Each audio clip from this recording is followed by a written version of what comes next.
Dalam nama Bapa dan Putra dan Roh Kudus. Amin.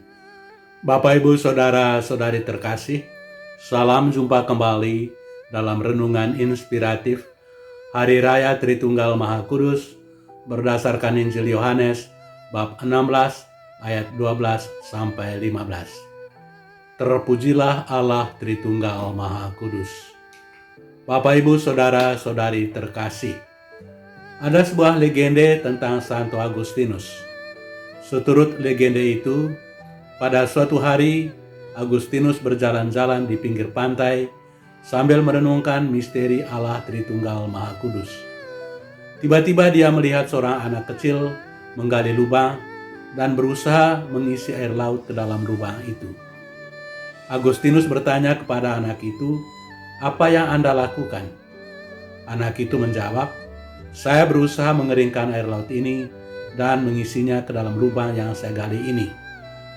Tentu saja Agustinus menganggap pekerjaan anak itu sia-sia. Karena itu, dia berkata kepada anak itu, "Engkau tidak mungkin bisa melakukannya. Bagaimana mungkin engkau bisa mengisi air laut yang begitu banyak ke dalam lubang yang kecil itu?" Anak itu berdiri dan sambil menatap mata Santo Agustinus, dia berkata, "Anda pun melakukan hal yang sama. Mana mungkin Anda bisa memahami misteri Allah Tritunggal Maha Kudus yang begitu luas dengan otak Anda yang begitu kecil." Sesudah itu, anak itu tiba-tiba menghilang. Agustinus pun berdiri terpaku.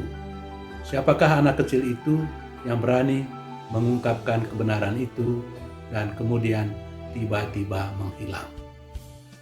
Bapak, Ibu, Saudara-saudari terkasih, pesan dari cerita itu kiranya cukup jelas, yakni betapa sulitnya bagi kita untuk memahami misteri Allah Tritunggal Maha Kudus. Kebenaran tentang Allah Tritunggal merupakan suatu misteri atau rahasia yang sulit terselami. Ketika orang berbicara tentang misteri, hal itu sama sekali tidak berarti bahwa ia tidak tahu apa-apa mengenai kebenaran tersebut. Hanya saja keterbatasan akal budi kita membuat kita tidak bisa memahaminya secara sempurna. Namun hal itu tidak berarti bahwa kita tidak tahu apa-apa tentang misteri tersebut. Bapak, Ibu, Saudara-saudari terkasih, misteri tentang Allah Tritunggal Maha Kudus sudah banyak diwahyukan di dalam kitab suci. Wahyu tentang Allah yang esa misalnya, kita baca dalam kitab Ulangan bab 6 ayat 4.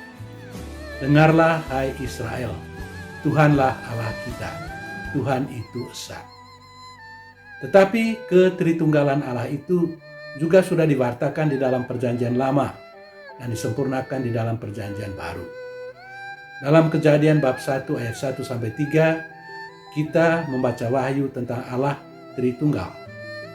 Dalam Kejadian bab 1 ayat 1 kita baca, "Pada mulanya Allah menciptakan langit dan bumi." Allah di sini adalah Bapa. Kemudian dalam ayat kedua dikatakan, "Roh Allah melayang-layang di atas permukaan air." Roh Allah itu adalah pribadi ketiga di dalam Allah Tritunggal. Lalu dalam ayat ketiga kita baca, "Berfirman Allah, jadilah terang." Firman di sini adalah firman yang tidak lain adalah sabda Allah yang telah menjelma menjadi manusia dalam diri Yesus Kristus. Selanjutnya ada banyak teks di dalam kitab suci Perjanjian Baru yang menunjukkan keberadaan Allah Tritunggal Maha Kudus. Salah satu di antaranya adalah sebelum naik ke surga, Yesus memerintahkan murid-muridnya untuk menjadikan semua bangsa muridnya dan membaptis mereka dalam nama Bapa, Putra, dan Roh Kudus. Bapak, Ibu, Saudara-saudari terkasih, di tingkat doktrin, ajaran tentang Tritunggal Maha Kudus mungkin memang sulit dipahami.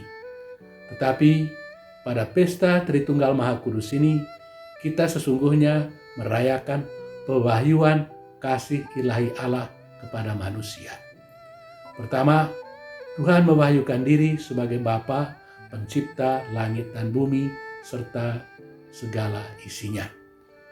Dialah sumber hidup yang menciptakan kita di dalam kasih, sesuai dengan firman-Nya. Aku mengasihi engkau dengan kasih yang kekal.